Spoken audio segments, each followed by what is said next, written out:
Hi everyone. So if you don't know me, my name's Declan Fox. I am the head of product at Linea. My talk today is going to be called Believe in Something. I don't know about you, but the sentiment in Ethereum feels kind of rock bottom right now. And I'm basically going to explain why I think that sentiment is misguided and why actually Ethereum and its layer 2s are doing very well. So let's dive right in. Maybe not. Okay, so here's the sentiment of Ethereum on Kaito. As you can see, it's kind of like rock bottom right now. People say that the Ethereum community is fragmented, technologically, socially, all doing different things. Oh, I can't use a clicker. People say that Ethereum's leadership is missing, that we're lacking a North Star. Depending on who you listen to, we should completely replace the Ethereum Foundation. People say that the Ethereum community is too woke. All of this is just fueling anxiety about Ethereum. And I think if you actually look at the charts, you can kind of see why that might be. We can see here the ETH BTC price, which has been pretty much down for a long time. In fact, it's down sort of 70%. The last time we were talking about the flippening of ETH over BTC was actually in December 2021. I had a look. There's a news article at the time. Bored Ape Yacht Clubs flipped CryptoPunks. Okay, and ever since that moment, it's been down only. So I'm not sure these are correlated. I'll let you decide. But if you actually, a lot of people in other communities have used this opportunity to jump on Ethereum and criticize it. If you sort of read what you hear, or take in what you read on Twitter, Ethereum is slow, expensive garbage and a thing of the past. It's completely finished. Ethereum will go down as the MySpace of smart contract platforms. Once Bitcoin adds Opcat, it's going to kill Ethereum. Ethereum is dying. Everyone is leaving. They're all coming out to their own L2s, Uniswap, Polymarket, ENS. There's no need for Ethereum anymore. We are literally witnessing the death of Ethereum. Even AI concludes ETH is dead. But Ethereum has died many times before, and it always seems to come back stronger. So I want to share a little bit more about what's happening underneath the hood and show why this is not actually the case. Ethereum is still the home of DeFi, the overwhelming home of DeFi. It is the largest blockchain, currently securing, on total value locked, $60 billion. Right, that is insane. 53%, that is a majority. It could 51% attack the rest of crypto. To compare, Solana, 8%, Bitcoin, 6%. This is an order of magnitude more TVL on Ethereum, which really goes to show the amount of reliability people put in using their assets on L1. And then the roll-up centric roadmap is going pretty well. Right, we're now processing so many more transactions. If we look here, the amount of user ops per second that we're now processing on roll-ups is around 240. In comparison, Ethereum is around 15, which is a 15x higher throughput. Okay, it's all happening on greater Ethereum. If we look here, the trend line is a slow, steady increase as well, so it's only going up from here. On the developer side, the EVM stack is still doing overwhelmingly well. We have here, this is Electric Capital Developer Report. You can see that the number of seasoned or established developers for the EVM stack, 1,151. This is sort of 10x higher than the next. We have Polkadot, which kind of surprised me, but SVM as well, which is obviously Solana. Those guys are around 152. And then even emerging VMs like Move, it's 20x still higher Ethereum in the EVM. Move's down there on 55. And actually an interesting thing here, if you look, so over the last 2 years, the EVM has also held up as many developers have kind of left. So it's really doing quite well there. We still have our amazing client diversity, our sort of golden chalice, and this really is nothing to scoff at. We have multiple teams from different companies, all building independent execution and consensus layer clients, all in different programming languages, and there's more being built in the sidelines. We have the Beam chain coming eventually, and there's 8 teams already building clients for the Beam chain. If we compare that to other ecosystems, Bitcoin still has 1 client, Bitcoin Core. Solana has 1 client, 1 in development with FireDancer. But client diversity is there for Ethereum. It's very strong. It gives us more security, more resiliency. Then we have on the institution side, ETH has the best direct channel to institutions, regulatory approval.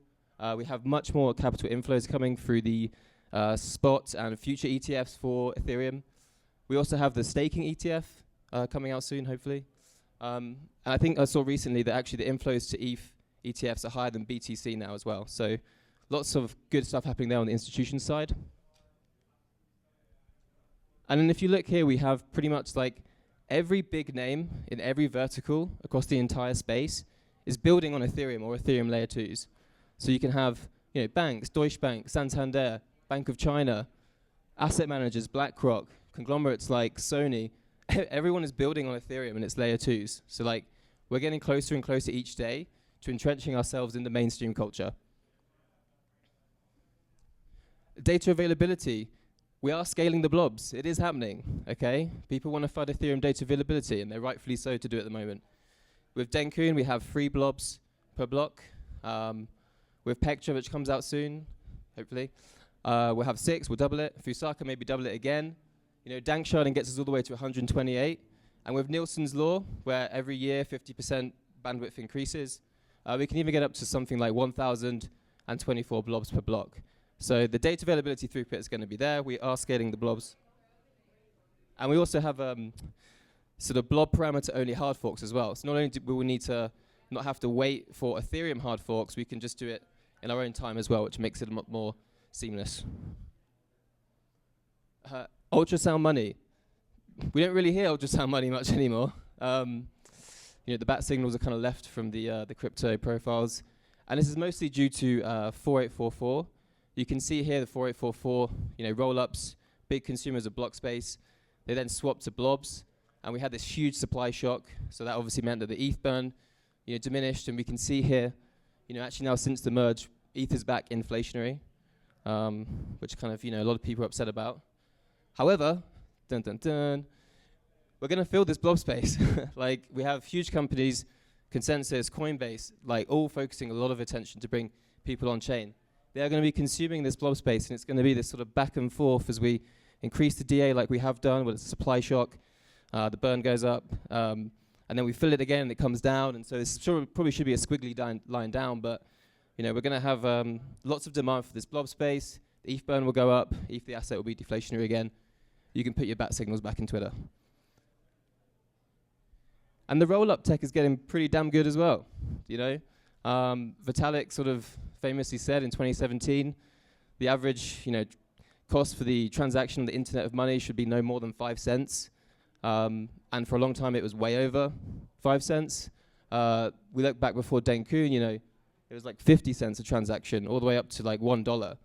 But since then, with blobs, it's come right down. It's effectively negligible now. If anything, the prices should be a little bit higher because people are spamming the blobs too much. But like the average transaction fee right now for rollups is around 1 cent. So we've already achieved that. Like, people probably underestimate how big an achievement that is. And a lot of this is down from the optimization that the rollups are actually doing. So we already have, if you take the average L1 cost per L2 transaction for settling on L1, like we're already at like 2/10 of a cent. So this is like, there's a lot of room, a lot of margin to even push prices down further. And for a long time, people were like, oh, ZK is too expensive. Like proving cost is going to 0 very soon. It already is negligible. The L1 cost for ZK rollups, you can see, is going to 0. So like rollups are doing very well. The technology is improving at a rapid pace. And then we are scaling the L2s as well. So we're actually pushing the frontier of what you can do with an EVM in production today, not just numbers. We have Linea already at 27.5 megagas per second. This is 18 times higher than you can do on Ethereum. Base is doing a great job there, just behind with 26 megagas per second. Even the other L2s as well are still above what you can do on Ethereum. And this is super awesome. We're going to have more transactions. The other cool thing is that all the stuff we're doing on L2 to increase the performances, we can take that and then we can put it back into the L1. So recently we increased the throughput on Ethereum, and we're really able to do that and probably further because we're actually, all the work we're doing and the performances can be put back into the L1. Transaction confirmations. So what about how long it takes to you as a user to get your transaction confirmed, the user experience? Obviously Ethereum is slow, not slow garbage like the guy said, but it's still slow. 12 seconds slot times. Linea and many rollups are even faster at 2 seconds today with 27.5 megagas per second. The cool thing here is that with all the optimizations we're making, we can get this down to like pretty much ping time. So like 250 milliseconds, 2 gigagas per second. Again, this is through optimizations like parallel execution, which you've already shipped, block pipelining as well. We have, people don't know this, but actually for a ZK rollup, so today, 90% of the block creation time is just spent on counting the ZK limits to make sure that the prover doesn't get DOSed. Okay, and so soon we can implement something called a limitless prover, removes those limits, you're getting 90% of the block time back. So again, like we're gonna be able to push really hard on like pre-comps and make sure that like the user experience is very fast.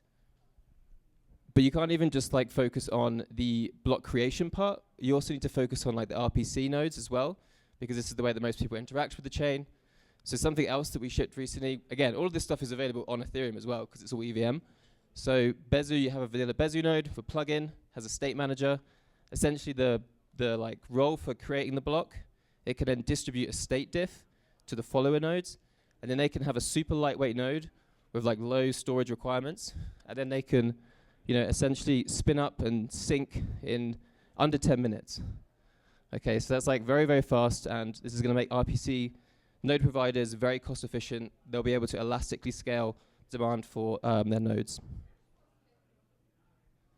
And then we're removing the training wheels as well. So rollups often get a lot of criticism around training wheels. They're essentially centralized multisigs, which is kind of true. So we have this obviously the L2 beat framework. You know, we are like, this is a public linear product roadmap. Like we are actively going to remove all of those. Later this year, we'll move to a stage 2 rollup. So stage 1 is like, essentially, does the rollup pass the walk-away test? You know, could the team operating the rollup walk away and like, you'll still have access to your funds? Stage 2 is like the insider attack test, like could the team actually operating the rollup try and steal your funds? We'll be able to pass both because we're adding an escape hatch, and we'll also be adding the multi-prover. So Linea today will have the ZK EVM proof, but we'll also be adding ZK EVM proofs as well. So as long as, let's say, like 2 out of 3 of them agree, then we know that the funds are safe and there's no soundness issues. And then we can actually push it even further. So today, many rollups are what we call classical rollups, where the sequencing and the execution is handled off-chain. This is how Linea works today. The settlement and data availability is handled by the layer 1, by Ethereum itself. In the future, through things like based rollups and native rollups, where actually the L1 itself handles the sequencing and also handles the execution, we can start to even remove things like security councils. So we essentially become fully trustless. The EVM upgrades for the ZK EVM are handled by the layer 1 hard forks themselves. So really we can sort of push the frontier. And this from like, there's a good talk previously around this, but like the institutions, this is the stuff they love. They want to have the best risk-adjusted access to on-chain. And after Ethereum, this is going to be the next best option for them. And we're no longer building walled gardens and silos. We have this new framework, open intents framework, you know, where we can have cross-chain intents, so you'll be able to move assets from one chain to another very fast, very cheap. The other cool thing is that through the benefit of ZK, how it works with the solvers is that the solvers will be able to rebalance through fast finality of ZK rollups, which means that there's more capital efficient flows for the intents. So we're breaking down these barriers, we're building a sort of unified Ethereum through that. And then we're going to go even further with this, because once we have real-time snark proving, which again is not too far away, or more realistically, 1 slot delayed snark proving, around 12 seconds, we can start to have like trustless interop, not with intents, but actually with ZK itself. Okay, and we can do that because we now have, you know, truly handwritten ZK EVM circuits, okay, which are way more efficient. Like it's simply just constraining the entire EVM, very efficient to prove. We have hash-based proving as well, which is much faster than elliptic curve proving. Off-chain coordination, so these teams now are specialized in DevOps and prover networks, making it very cheap to generate and also submit a proof. And things on the L1 like single slot finality means we don't have to worry about reorgs and these kind of things. So essentially we get to a point where we have ultra-fast, trustless interop using ZK between these chains, and potentially even if we have based rollups, you know, we can get to something like synchronous composability. So the whole of the chains in Ethereum all feels like one thing. Much like TCP IP sort of for the network for networking layer brought everything together, we can start to see Ethereum actually be the global settlement layer for all of the rollups inside of it. And this is kind of like useless if we don't actually have real use cases. So obviously we want to have applications that are exciting for people to come on chain and give them value. Something that I'm really excited about is the MetaMask card, because it's kind of like the tip of the iceberg to what is going to be the world's largest non-custodial neobank, essentially. You'll be able to save, spend, lend, borrow, get rewards, all on chain. So for example, when you're not swiping your card, your assets are earning you yield. You're actually being able to save. You can spend anywhere that accepts MasterCard globally. You can borrow at a rate that is much lower than anywhere existing today. I think Aave is at like 0.25% APR. You can then use AI agents to sort of leverage your portfolio and also get you more return. And every time you essentially like tap your card, you'll be able to get cashback. And through the benefit of permissionless innovation, anyone can effectively opt into this cashback. So we're already seeing now the ability for what we call community cashback. And so when you're going to be using your MetaMask card, you can get up to potentially double digits. Right? Imagine that, like you've got Amex at 1%, and then you've got this MetaMask card thing, which to like a normal user is just a MasterCard, and it's giving you 10% cashback. So our focus is just to make sure we have all the stable coins, all the exchanges, confidential payroll, crypto to crypto payments for merchants. So essentially, you just never need to leave the chain, never need to leave on chain at all. Another big use case I think is really great for blockchain is identity. Like objective identity is a clear product market fit for a global coordination mechanism like a blockchain. That's why I love ENS, and we're super happy to be able to support them to build Namechain. Again, we'll just make any .eth registry extremely easy to manage and cheap. And the cool thing about .eths is it's essentially like the .coms for the digital economy. So it just makes everything really easy to discover and use. It's human readable. So really excited for Namechain. Lots of great use cases coming. Okay, so make Ethereum great again. I'd argue we don't need to make Ethereum great again. As you can see, it's already great. The fundamentals are there. Institutions, developers, client diversity, roll-ups, cheap cost, fast transactions, based roll-ups, native roll-ups. This is all happening. It's all great. And so my point to you, Modular L2 builders, is to stop looking at the price, stop complaining, and believe in something, okay? Because Ethereum is doing pretty damn good. Thank you. Thank you, Declan, very much. Huge round of applause for Declan.